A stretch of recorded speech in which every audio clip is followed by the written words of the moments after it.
Hello Internet, Taliesin here, and today we're going to be doing something that we haven't done on this channel for quite a while. A good, solid Taliesin Talks. And I know what you're thinking. You're thinking, but Taliesin? There are loads of videos on this channel called Taliesin Talks. I can go and watch one right now, any number of them. You've got a whole playlist of them. What are you talking about, you mad lad? And you're right, you're absolutely fair. That's a good point. But if you look at something like the recent class skins video or the freeing Azeroth video, those are not what I would call a Taliesin Talks in the very purest sense of the word. They're very scripted, they're very edited, they are chock full, if I may say so myself, of hilarious and entertaining graphics and animations and inserts and cuts, all there to fool you, the viewer, into not noticing that I, Taliesin, am not all that entertaining by myself. Well, you know what? There's going to be none of that stuff in this video. It's just going to be me talking to you about something very important in the world of Warcraft. And there's a reason that we don't like to put many of these videos out. It's because I don't like them. I really hate them, actually, so apologies in advance for this entire video. But I know some of you like it when I just do this, but me, they just seem a little bit cheap, don't they? They seem a bit easy. And the thing about me, guys, is I am incredibly cheap and easy, which is why we like our videos to not be that. But sometimes something happens that might not suit a whole edited video, but it's still something that we want to talk about. And one such thing happened yesterday with the announcement of the release date of patch 8.2, the Rise of Azshara. The release date, we now know, is the 25th of June, but of course, you'd have known that for quite a while already if you are an avid watcher of this channel, wouldn't you? And with that announcement, we got the usual standard patch trailer with swooping camera angles, and exciting music and voiceovers, and a snippet of a new cinematic that's going to be coming with 8.2, with the ships of the Horde and Alliance falling down a big hole in the ocean. I'm just so relieved that we're getting 8.2. I'm very easily pleased at this point. Yes, consider me hyped. We got something else as well, didn't we? Ion Hazzikostas, the game director of World of Warcraft, released a video of him talking to the camera for a solid half an hour about 8.2 and Nazjatar and Mechagon, all the things we're going to be doing when the patch goes live. But beyond that, into a kind of a Q&A, but without the Q. Talking about gearing philosophy in World of Warcraft and the subject that we're going to be talking about today, class philosophy, class design and class pruning. Now, I'm a big fan of Ion Hazzikostas, okay? I like his very considered, almost cerebral, very intense approach to answering any question regarding WoW in an incredibly serious manner. That's my bag. I love that kind of stuff, but I know that lots of you guys won't have been able to handle that video. After about 5 minutes, you'd have got bored or died of old age. And if you did find the Ion Hazzikostas video a little bit boring, to you, I say, this is your fault. All of those times that you, the community, went, why can't Blizzard communicate with us more? Why can't they tell us what they're thinking? Why can't they explain their decisions to us? This is your fault. You asked for it, and now we have a half-hour video of Ion Hazzikostas talking solidly to a camera. I'm going to have to talk about it because you didn't watch it. Let's talk class design, class pruning, okay? Go, go, go, go, go. Okay, so what is class pruning? Because it's a phrase that I'm sure you've heard ad nauseum since the start of BFA. It's up there with Titan forging and Azerite armor as one of the main reasons that people quit World of Warcraft now, and it's one part of a two-stage complaint, I feel. There's a general opinion that classes aren't as fun or satisfying to play as they have been in previous expansions, especially those Halicon days of Mists of Pandaria. I've heard many people claim that BFA's class design is the worst the game has ever seen, and the reason many players give for this is that classes have been pruned of huge numbers of abilities over the years, the class pruning, and simplified to a point of shallow monotony and tedium. That because of class pruning, many classes are now 3 or 4 button specs, and yeah, I main Discipline Priest, which honestly I think is better and more interesting than it's ever been in WoW history. I think BFA Disc is an exquisite spec, honestly, but yeah, I do have every class at 120, and there is no doubt that a large number of those specs have less to them now than they did did in, say, Mists of Pandaria. And the headline, before we say anything else, probably the most single important thing to take from any of this, is that in his video, Ion acknowledges that this is a problem. It's official. In Blizzard's eyes, class pruning has gone too far, and Team 2's class design philosophy going forward, so probably not BFA, but I guess 9.0, Tuskers of the Black Empire, is going to centre around reversing that process and unpruning the specs. We're looking at class growing, and that's the main thing. That is the biggest concern, the most important question answered straight away. But then the next question is, how do we do that? Or more pertinently perhaps, how would Blizzard do that? It's important to remember how we got here and why class pruning happened in the first place, because it's not quite the evil Activision casualization process that some people like to make out. And I know it's fun to imagine Bobby Kotick in his gold office getting ready to chow down on his lunch of roasted small children and screaming down a diamond phone to the dev team that they need to reduce the amount of buttons each spec uses so they can port WoW to phones for 2020. The reality is different, and that's that in the past, WoW classes had kind of gone too far the other way. Ion talks in this video about the previous homogenization of the classes, and he's right. There was a point back there where bring the player, not the class, had become such an all-encompassing philosophy that the devs felt there was a real need that no class really lacked an ability that other classes had. So shit, only shamans can bring these particular buffs to a raid with their totems. Well, you know, that sucks if you can't get a shaman, so let's give those raid buffs to other classes. What, this class doesn't have a CC or fear ability? Well, all the other classes do, so we better give them one as well. And obviously, eventually, this meant that everyone had a whole ton of buttons and abilities that built up over time as more and more holes in each individual spec's toolkit were filled in. But as the great Nelson Mandela Shakespeare once said, when everyone is super, no one is. And it actually resulted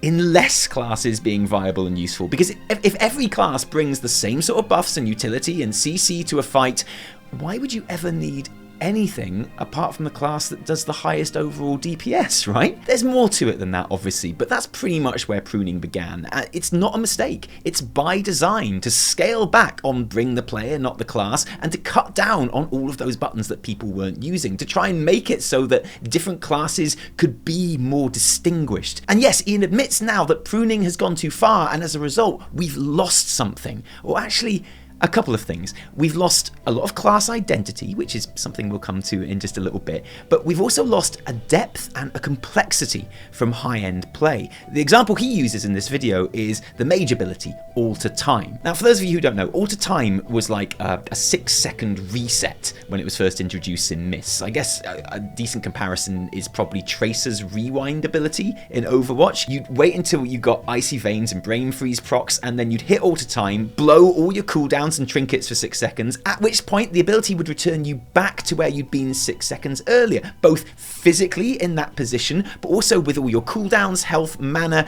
and also any debuffs where it had been before. So it's an ability that could be used in some mind-bogglingly complicated ways, not just giving yourself a huge power kick, but also at the really high end to be able to put yourself in extreme danger for 6 seconds to do so, when the ability and trinket cooldown reset part of that was removed in WoD.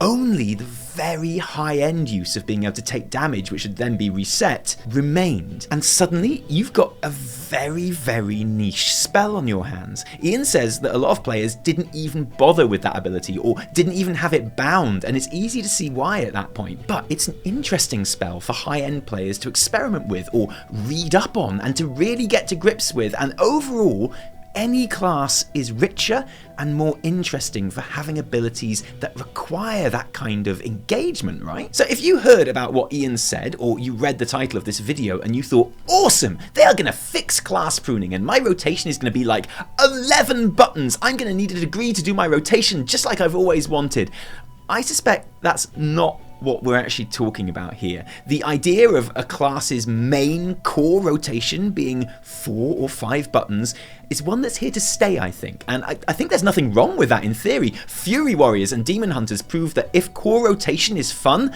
That's cool, but what class pruning has taken away is those niche and upper end, not so obvious abilities on the peripherals of that main rotation. The ones that players who are really invested in getting the most out of their class will find ways to use, often beyond how Blizzard had planned, to wring every last drop of power from their class. And it's those type of abilities that I think we'll see more of being reintroduced in the future, which is a win as far as I'm concerned. One of the moments that I realised I loved this game was when I saw my very first Tuskar, but one of the other moments was when I suddenly discovered that I had to read up on how to play my class. That to even know about stuff like slingshotting or certain uses for certain abilities, I had to go above and beyond and do like a bare minimum of research. For me, that wasn't alienating. That didn't make me feel like everyone who did do that was an elitist. It made me excited about how much more there was to learn and improve on in my class. And I don't think we should be afraid of having those higher ceilings that your average player might not even bother with. And that's how it appears Ion and the team are going to approach solving the problems that have arisen from class pruning. But there's another thing that he brings up as a way to deepen classes and avoid homogenization on the other end of the scale: class identity. Legion's a really good example of this. Legion continued the general pruning of abilities and classes that Warlords of Draenor kind of started, but it wasn't so noticeable because it did a really good job of fostering spec identity, of making classes feel unique with their artifact weapons, class order hall, class mounts. I mean, you also had the artifact system and legendaries that hid the pruning a lot more effectively than Azerite armor. Azerite leaves those gaps gaping and wide and exposed, but class identity was just a bigger part of it. Classic does that too. Let's be honest, loads of Classic specs are 3, 2, or 1 button rotations, especially when it comes to raiding.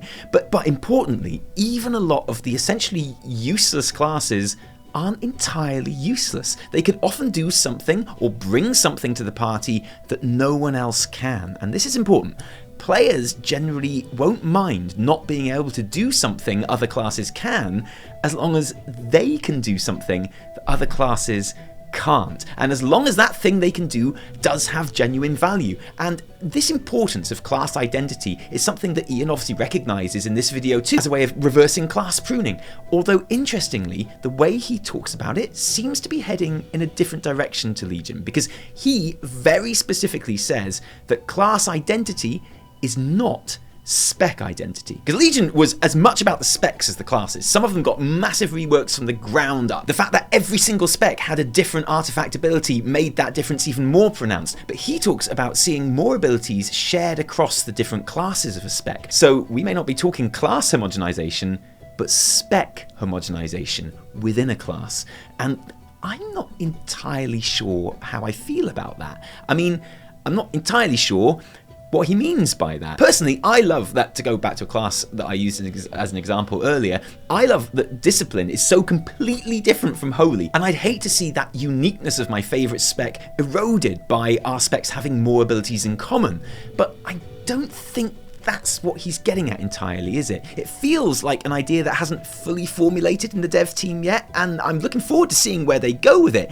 But for me, class identity and what's valuable about it doesn't just come from how a class plays in its minute-to-minute rotation, but also the RP elements of the whole game experience. And I know what you're thinking. You're thinking, oh, RP. The RPG aspects of World of Warcraft are really important. The artifacts, class order halls, the class mounts, and the mage tower all added depth to my class and enriched my class experience without having to add a single button to my bars. Especially the Mage Tower, which often encouraged me to use talents and abilities, experiment with my class in a way that I hadn't bothered with previously in that whole expansion. And this is something that I'd like to see more of too.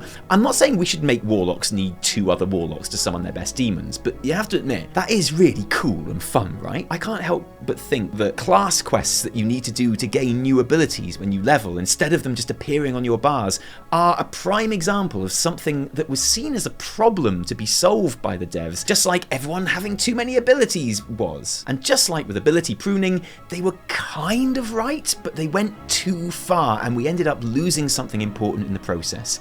Ion says, correctly, that our class is the lens through which we experience the entire game, and he's right. And I get why the team don't want to spend all their time making class-specific content content that only 1/12 of the player base will potentially see, or trying to balance weird, obscure, niche spells that only 10% of the player base will ever really get the most out of. But both of those things add so much to a player's experience. It makes that lens sharper and more defined, and just enriches the quality of the image overall. I'd like to think, judging by what Ian says here regarding all of this, that this means 9.0 will see a substantial increase in these sorts of ideas. But what do you think? Do you think that Ian identifies the right problems with class design here? Do you believe that he's correct in the solutions that he suggests? Do you trust the devs to follow up on this properly and deliver next expansion? And what do you think needs changing to solve the class pruning dilemma? I'd genuinely like to hear your thoughts on this one, so let us know in the comments below. And thanks for joining us today. Like I say, we're not going to make a habit of doing this type of video. The last one I checked was, is WoW pay to win now? Which I think was back before BFA even launched. And I'd expect a similar gap before the next time I just ramble onto camera. I just thought this was worth talking about of a lazy afternoon. If you did, for some reason, like this video, don't thank us. Thank our patrons who give their actual, real life money to make all of our videos happen. They really are the bestest of all. Thank you.